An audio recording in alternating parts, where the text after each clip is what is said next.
अस्सलाम वालेकुम। CDP properties के प्लेटफॉर्म से मैं हूं मुजाहिद नसीर। व्यूअर्स, आपको आइडिया है कि 1 दिसंबर 2021 में एक अनाउंसमेंट की गई थी एफपीआर की तरफ से, जिसके तहत पाकिस्तान के 40 बड़े शहरों में प्रॉपर्टी के रेट्स को रिवाइज़ किया गया था। और उस पर जो रिवीजन थी, ये वाली रिवीजन ये इतनी ज़्यादा थी कि 100 to 700% तक भी इंक्रीज़ इन प्राइसेस में कर दिया गया था। और आफ्टर दैट न्यूज़ बहुत ज़्यादा रेजिस्टेंस भी आई रियल इस्टेट कंसल्टेंट्स की तरफ से, डिफरेंट स्टेक होल्डर्स की तरफ से, एसोसिएशंस की तरफ से, जिसकी वजह से उसमें कुछ टाइम लिया गया और ये चीज़ कही गई कि इन रेट्स को दोबारा देखा जाएगा, इन पे गौर किया जाएगा और इनको रिवाइज करने की कोशिश की जाएगी according to consent, according to mutual understanding of real estate consultants associations, stake holders, state bank और मतलब डिफरेंट हलकों के साथ जो भी इसमें अपना पार्ट प्ले कर सकते हैं, इसमें अपनी इनपुट दे सकते हैं, उनसे बात करने के बाद इसको 15 जनवरी 2022 को री अनाउंस किया जाएगा। लेकिन उसमें कुछ डिले हुआ, कुछ जो है एफपीआर के ऑफिशियल्स बिजी थे मिनी बजट के सिलसिले में और वो जो डेट है वो फाइनलाइज तो दे दी गई, लेकिन उस पर मज़ीद इम्प्लीमेंटेशन या मज़ीद रिवाइज डेट्स का नोटिस जो है वो नहीं दिया जा सका। इस हवाले से टाइम टू टाइम हमारे चैनल की तरफ से भी आपको अपडेट किया जाता रहा और लास्ट इसमें जो अपडेट थी वो ये थी कि 1 फरवरी 2022 तक इसको कर दिया जाएगा और नए रेट्स जो हैं वो एफपीआर की तरफ से अनाउंस कर दिए जाएंगे, उसको प्रिपेयर कर दिया जाएगा। लेकिन आज की जो वीडियो है इसमें इस हवाले से लेटेस्ट अपडेट ये है कि 27 जनवरी को एक मीटिंग हुई थी शौकत तरीन साहब की रियल इस्टेट कंसल्टेंट एसोसिएशंस के साथ और RECA real estate consultant association की तरफ से जो रिप्रेजेंट कर रहे थे उनके नुमाइंदे वो एहसन मलिक साहब थे और शौकत तरीन साहब जो है वो दूसरी तरफ से चीज़ों को देख रहे थे। उसमें ये चीज़ डिसाइड की गई या आप इन अदर वर्ड्स कह सकते हैं कि शौकत तरीन साहब की तरफ से एफपीआर को ये इंस्ट्रक्शंस दी गई कि आप इस टाइम में जो कि 1 फरवरी तक का है मज़ीद इजाफा करें, प्रॉपर्ली उसको देखें, प्रॉपर अंडरस्टैंडिंग के साथ, स्टेक होल्डर्स के साथ, रियल इस्टेट कंसल्टेंट्स एसोसिएशन के साथ और जो भी इसमें हल्के इससे इम्पैक्ट हो सकता है, उन पे नेगेटिव इम्पैक्ट मतलब आ सकता है किसी भी तरह के सेक्टर पे, रियल इस्टेट सेक्टर पे, उनसे आप प्रॉपर अंडरस्टैंडिंग के साथ बातचीत के बाद कोई नए रेट्स अनाउंस करें और इसमें मज़ीद टाइम भी आप लें। यानी कि 1 फरवरी तक ऑलरेडी डेट एक्सटेंड की जा चुकी थी कि अब एफपीआर 1 फरवरी 2022 तक करेगा, लेकिन 27 जनवरी को ये इंस्ट्रक्शंस दी गई थी एफपीआर को शौकत तरीन साहब की तरफ से कि इस टाइम में मज़ीद इजाफा करें।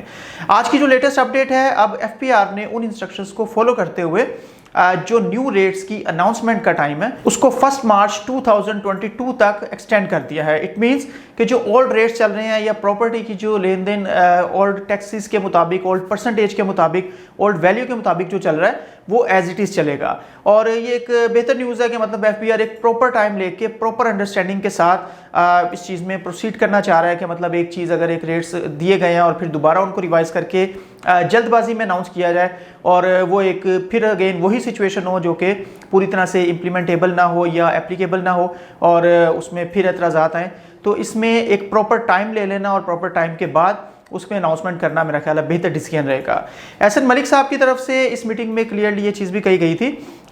शौकत तरीन साहब को कि इन रेट्स को इस तरह से देखना चाहिए कि मतलब प्रॉपर्टी में 3 तरह के रेट्स जो हैं वो बिल्कुल भी एक कंफर्ट लेवल वाली सिचुएशन नहीं है, बहुत ज़्यादा कॉम्प्लिकेशंस वाली सिचुएशन है। तो कुछ इस तरह से सिनेरियो बनना चाहिए कि प्रॉपर्टी के एक rates through out the country valuate हो रहे हों और उसके मुताबिक चीज़ें चल रही हों। मीन्स कि एट द सेम टाइम एक डीसी वैल्यू प्रॉपर्टी की है, फिर एक एफपीआर वैल्यू है और एट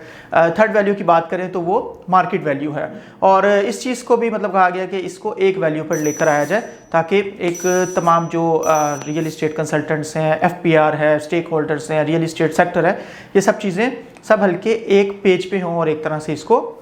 चीज़ों को देखा जा रहा हो। मज़ीद इस हवाले से हमारी एक्सपेक्टेशन यही है कि ये रेट्स रिवाइज होंगे और इसमें कुछ कमी की जाएगी। इस्लामाबाद के कुछ एरियाज़ के रेट्स प्रीवियसली हमने आपको बताया, उस वीडियो का लिंक भी हम इसमें शेयर कर देंगे कि उनमें कुछ कमी की गई थी, रीज़नेबल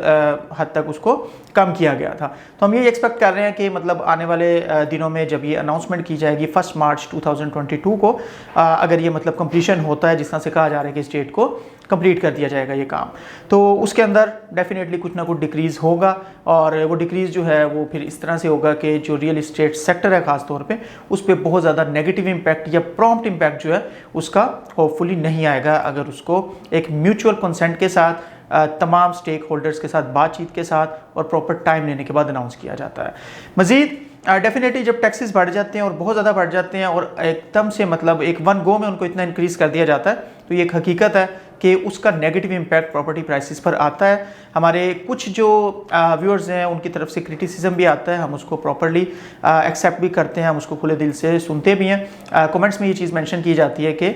शायद जो रियल इस्टेट कंसल्टेंट्स हैं, जो प्रॉपर्टी का काम करने वाले लोग हैं, वो नहीं चाहते कि मतलब ये बढ़े, और वो नहीं चाह रहे तो इसका मतलब वो कंट्री के लिए, मुल्क के लिए गलत सोच रहे हैं। तो ये थोड़ी सी चीज़ क्लियर करें कि एक अगर आप इस तरफ से देख रहे हैं कि मतलब टैक्स वगैरह पे ना करना या उसको एक नेगेटिव सिचुएशन में देख रहे हैं, तो इसका दूसरा रुख भी देखें कि अगर टैक्सेस को इस तरह से इम्प्लीमेंट कर दिया जाता है और इतने ज़्यादा टैक्सेस वन गो में कर दिए जाते हैं, टैक्सेस लगने चाहिए, प्रॉपर्टी के लेन देन पे टैक्सेस होने चाहिए, लेकिन हमारी रिक्वेस्ट और हमारा एनालिसिस यही कहता है कि उनको इस तरह से इम्प्लीमेंट या तो किया जाना चाहिए था टाइम टू टाइम, जो कि एक लंबे अरसे तक नहीं किया गया और अचानक से उसको इतना ज़्यादा इम्प्लीमेंट कर दिया गया। तो ये जो सिचुएशन है, एक चलती हुई मार्केट, एक चलते हुए घोड़े की टांग तोड़ देने के मुतरादिफ है। बेहतर है कि इसको इम्प्लीमेंट किया जाए, इसको रेगुलर बेसिस पे इम्प्लीमेंट किया जाए, बट इन स्मॉलर पार्ट्स। आप अगर कंट्री के बेनिफिट की बात करते हैं, आप मतलब ये चीज़ कहते हैं कि मतलब टैक्सेस ज़रूर लगने चाहिए, और कंसल्टेंट्स या रियल इस्टेट से मुंसलिक जो हल्के हैं या प्रॉपर्टी डीलर्स का वर्ड यूज़ किया जाता है कि वो नहीं चाह रहे टैक्सेस लगें, तो हम बिल्कुल चाहते हैं टैक्सेस लगें, लेकिन एक प्रॉपर प्रोसीजर के तहत स्टेप बाय स्टेप उनमें इंक्रीज़ किया जाए, रेगुलर बेसिस पे किया जाए, और फिर उसको अकॉर्डिंग टू मार्केट वैल्यू जल्दी ले आया जाए। ये हमारा एनालिसिस है, लेकिन उसमें एकदम से मतलब इतना ज़्यादा इजाफा जो है बिल्कुल रियल इस्टेट मार्केट को एक ख़राब कर देने के मुतरादिफ है। और रियल इस्टेट मार्केट के साथ जुड़ी हुई जो दूसरी इंडस्ट्रीज़ हैं, डिफरेंट इंडस्ट्रीज़ आप कह सकते हैं कि इसके साथ कनेक्टेड है, उन पे भी अगर फौरी तौर पे नेगेटिव इम्पैक्ट आता है और जीडीपी में जो है वो कमी होती है और मतलब प्रॉपर्टी का लेन देन एक दफ़ा पूरी तरह रुक जाता है, तो वो भी इन अदर वर्ड्स कंट्री का नुकसान है और उसको भी देखना चाहिए। और यही वो चीज़ है जिसकी वजह से FPR, स्टेक होल्डर्स, गवर्नमेंट और डिफरेंट इदारे जो हैं इसको रिवाइज करने के हवाले से, इसमें कुछ कमी करने के हवाले से और एक प्रॉपर सिस्टम बनाने के हवाले से वर्किंग कर रहे हैं। मज़ीद इसके हवाले से आपका किसी किस्म का पॉजिटिव या नेगेटिव कमेंट हो, आपकी कोई थिंकिंग हो, आपका एनालिसिस हो, आप हमारे एनालिसिस से एग्री या डिसएग्री करते हो, काइंडली कमेंट में ज़रूर मेंशन किया करें। आपके पॉजिटिव या नेगेटिव कमेंट्स को रिस्पॉन्स भी किया जाएगा और प्रॉपर कोशिश करेंगे कि हम अपना पॉइंट ऑफ व्यू आप तक भी पहुँचा सकें। प्रॉपर्टी के हवाले से, प्रॉपर्टी की बाइंग सेलिंग के हवाले से आपके किसी तरह के कोई क्वेश्चन हो, आप अच्छी इन्वेस्टमेंट ऑप्शन देख रहे हो, आप FPR के आने वाले अपकमिंग जो डिसीजंस हैं उनका क्या इम्पैक्ट हो सकता है उसके हवाले से जानना चाह रहे हो, whatever you want to know, आप हमारे दिए हुए नंबर पे हमसे रब्ता कर सकते हैं, हमें व्हाट्सएप कर सकते हैं, कॉल कर सकते हैं। और इसके अलावा हमारी वेबसाइट है www.cdbrealestate.com, तो इस पर भी आप विजिट कर सकते हैं। उम्मीद है आज की अपडेट आपको पसंद आई होगी। मजीद अच्छी वीडियोज़ और अपडेट्स के साथ आपकी खिदमत में हाजिर होंगे। आपके टाइम का बहुत शुक्रिया। अल्लाह हाफिज़।